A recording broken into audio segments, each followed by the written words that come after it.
Hello everyone, I'm Brian. Welcome back. Let's go and continue. Uh,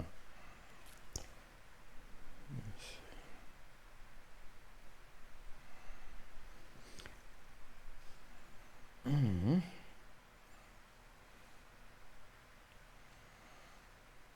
Uh-oh. okay, let's take parts of it. This is again, we got 5 different questions here from Sajit, who lives in Pune, near Mumbai.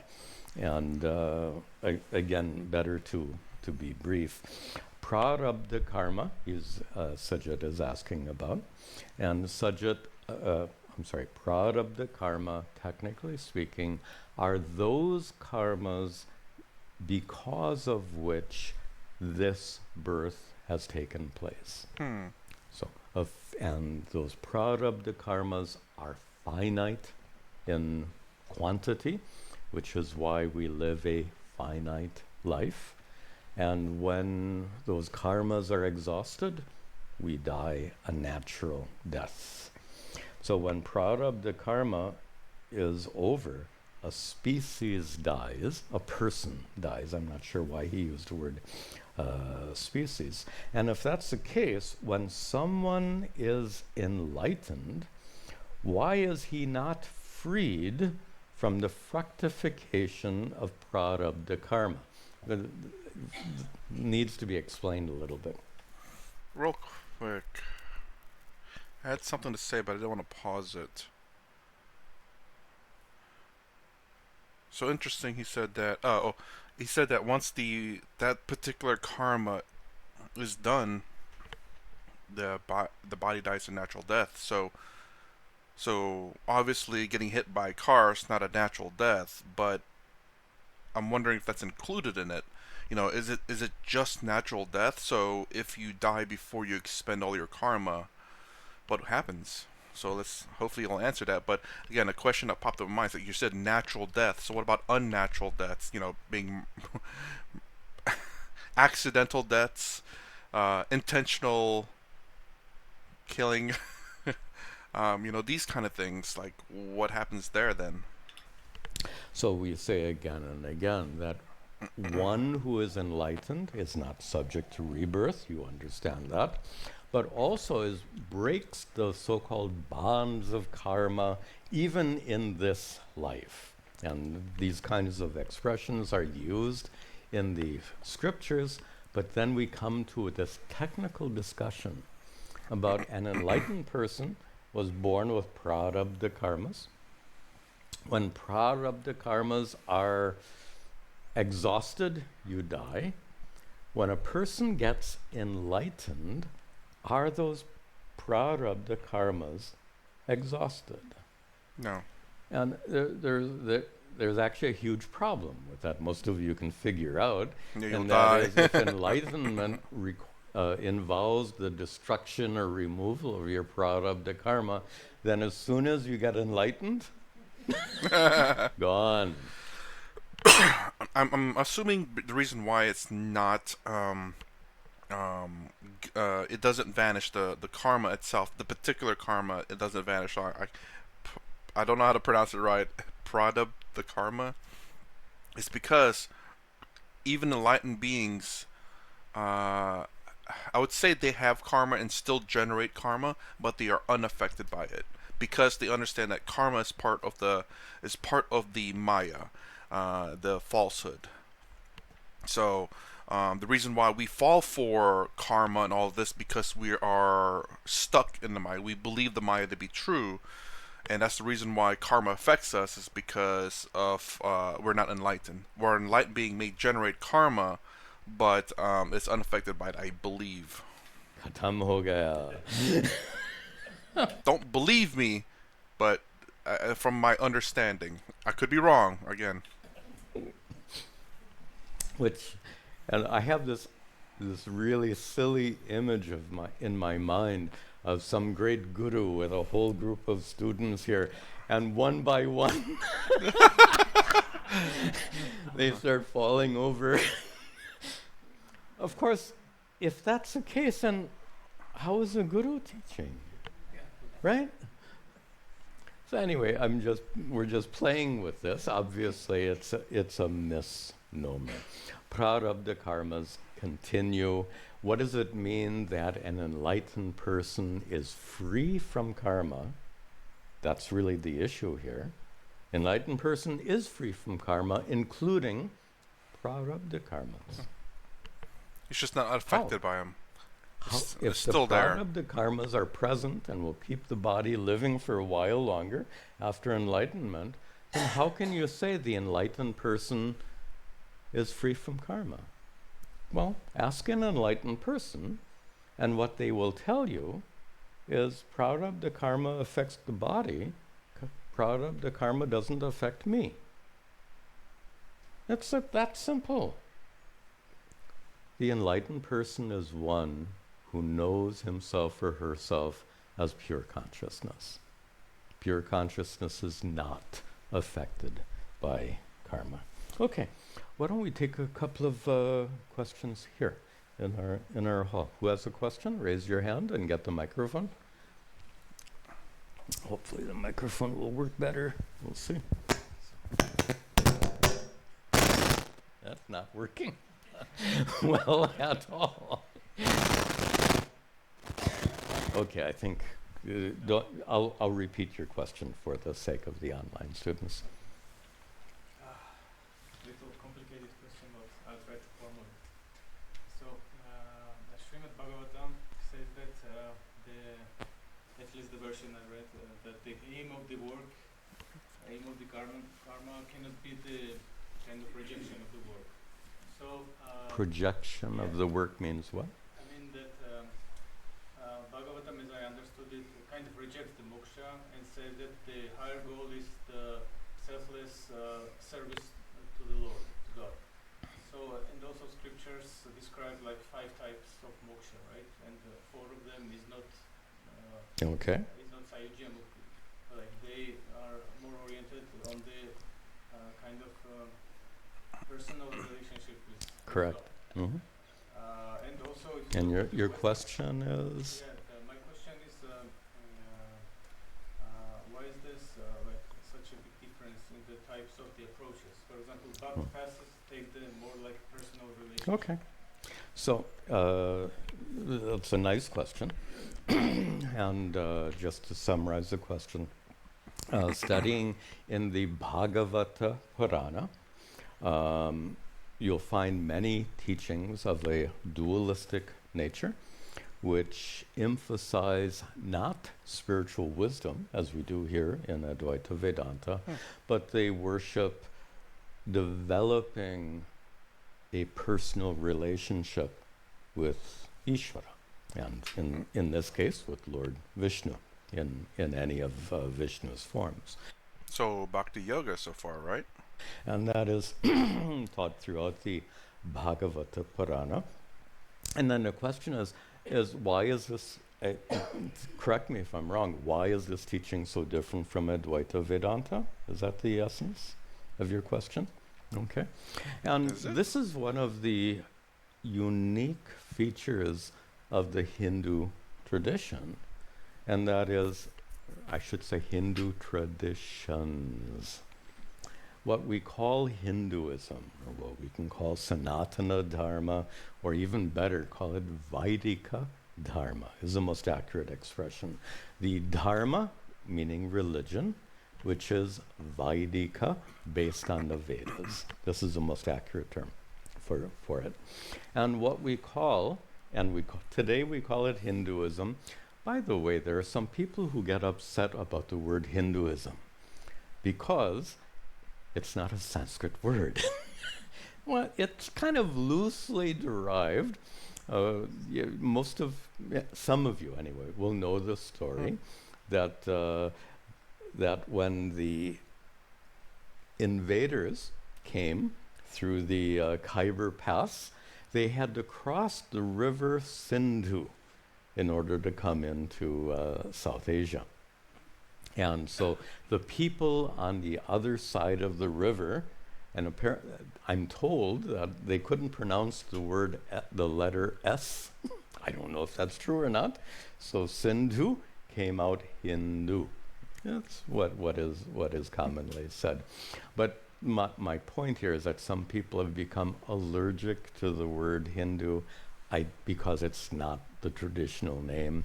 And I can understand their point, but it seems unnecessary to be allergic to it's just a commonly used word. No need to be allergic to it, but we can be more exact and refer to Vaidika Dharma, the religion based on the Vedas.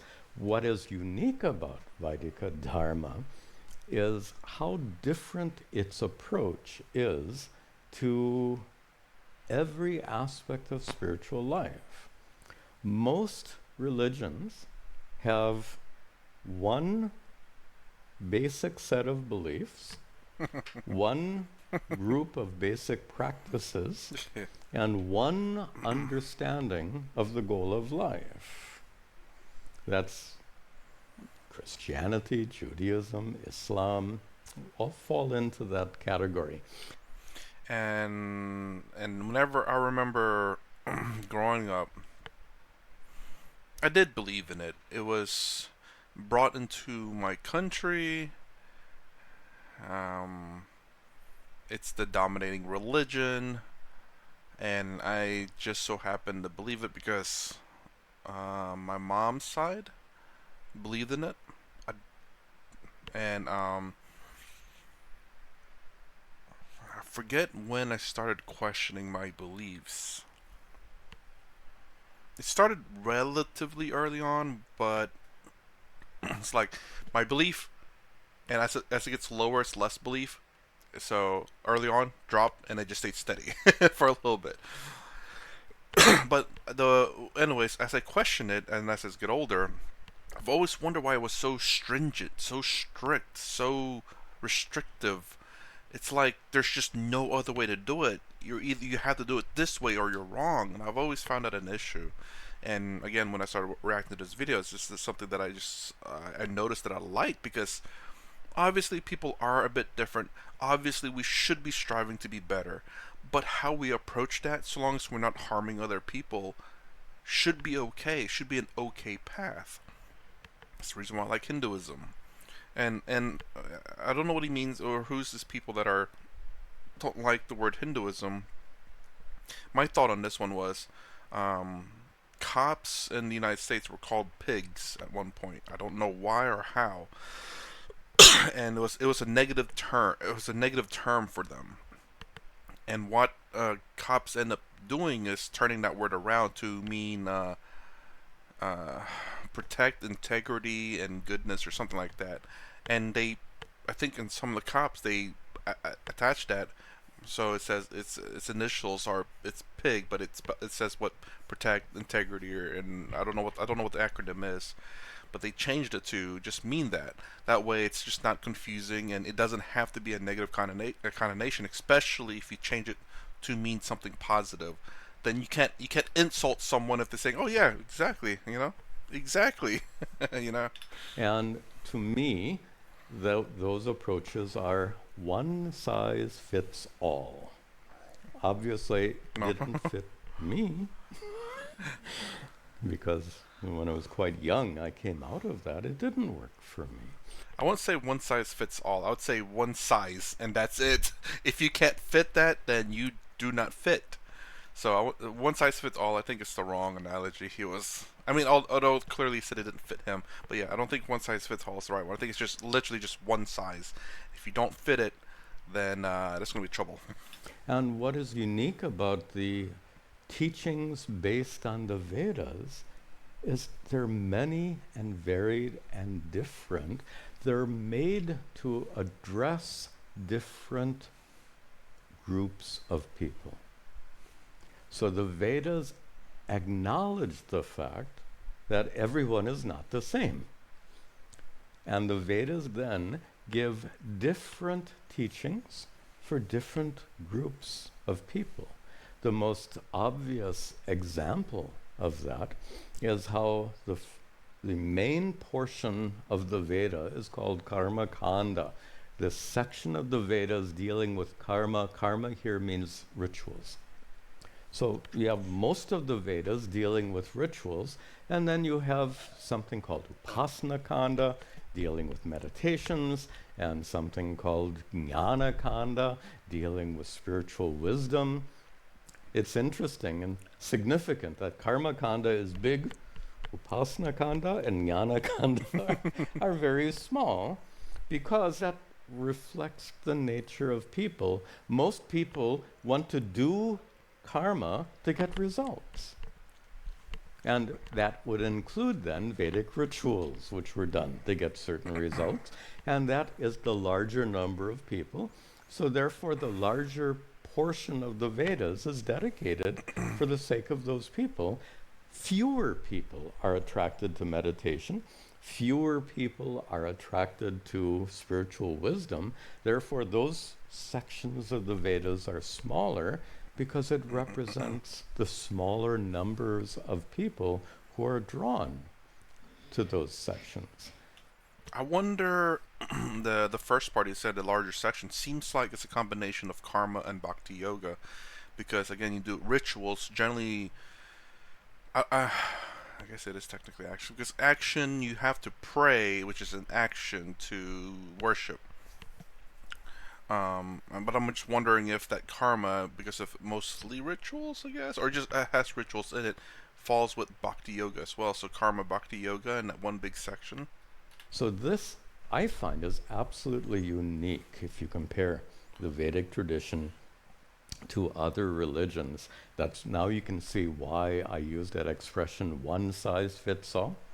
So that really shows the distinction of this Hindu tradition, which to me is like an umbrella. And what is under the umbrella of Hinduism is anything that comes from the Vedas. So the Bhagavatam, the teachings of the Bhagavatam have evolved from this Vedic tradition, so they fall under that umbrella. An interesting counterexample is Buddhism. What Buddha taught is more or less consistent with everything under that umbrella of Hinduism. But Buddha rejected the authority of the Vedas. So even though what he taught was more or less consistent, he rejected the authority of the Vedas, and that places Buddhism outside of that umbrella. Even though what Buddhism teaches is not so different. Same applies for Jainism. Any follow-up on that? Yes, I still did not get the answer. I mean, the final goal. Maybe it's hard for me to question. It's hard for me to imagine what is the state of the person who got enlightened and he left the body and mind and everything, and who learns to appreciate this state. Okay. In fact, I think one of the online questions is exactly that. When you become enlightened and you die, body dies, consciousness doesn't die, body dies. So the question, interesting question, then who is left to enjoy enlightenment? It's a good question. And I think we'll see if we come to it later here in the emails. Excellent question. What is there to enjoy? Consciousness itself does not have emotion, I believe. At least not affected by it. So if everyone's enlightened and there's no more beings in the earth that suffers from Maya, then there is no joy, but there is no suffering, because consciousness is unaffected by those things, right? Enjoy enlightenment. How's this? An enlightened person is one who is fully identified with being Satchidananda Atma, pure consciousness, utterly untouched by any kind of suffering, untouched by the suffering caused by body, untouched by suffering caused by mind, untouched by suffering caused by your boss or mother-in-law or whoever. So absolutely untouched by suffering. Further, that consciousness is vast, boundaryless, limitless, full and complete. How can you improve on that?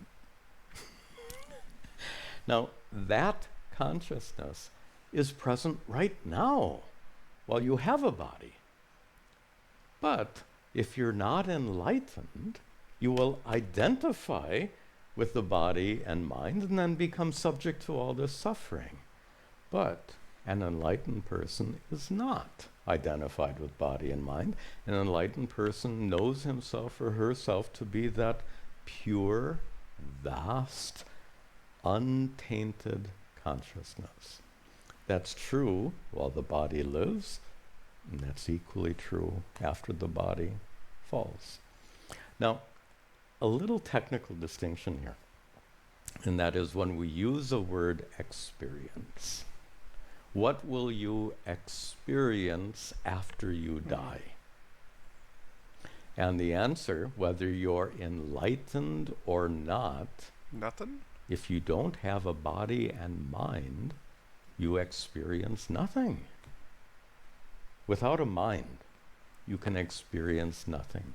So if you're unenlightened and you die, whether or not you get born again, if you are not yet reborn, let's suppose, you experience nothing at all because you need a mind to experience anything. This is how I see, like this. It has consciousness, but it can't experience anything because it has no mind. Memory, I guess, is a very key factor. Because I guess technically you don't need memory. Like there are people out there, or there are probably things out there who live in the moment that doesn't remember anything they've done 2 seconds ago, but everything's in the moment. Now that seems impossible. It might be. It might be. But there is I do remember seeing a BBC documentary of this guy that has like a 5-minute memory, and I think what happens is that he can't remember anything from a certain date in the past to the current time. So, say 10 years from now until now, he can't remember. And anything from 10 years ago and now and in the future, he can't remember at all. Everything's new. But anything from 10 years in the past and before that, he can remember.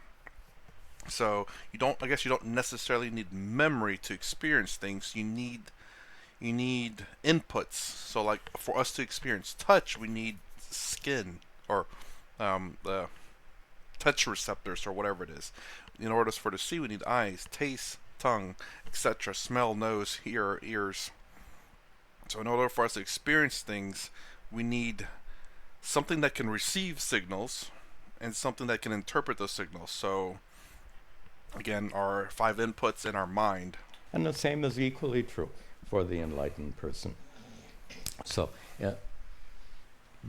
which also demonstrates that the goal is not an experience. Experiences come and go. The essence of who you are is already vast, full, and complete, so nothing more is needed. Okay, let's take a couple more questions here. There's a question from Nita, who asks, when perfect peace and contentment are required to gain enlightenment, why does viparita bhavana still remain after enlightenment and require nididhyasana? We have to parse this a little bit. And also, many times when we compose questions, our thinking isn't clear, so the question contains a problem. This question contains a problem. When perfect peace and contentment is required to gain enlightenment, can you see the problem?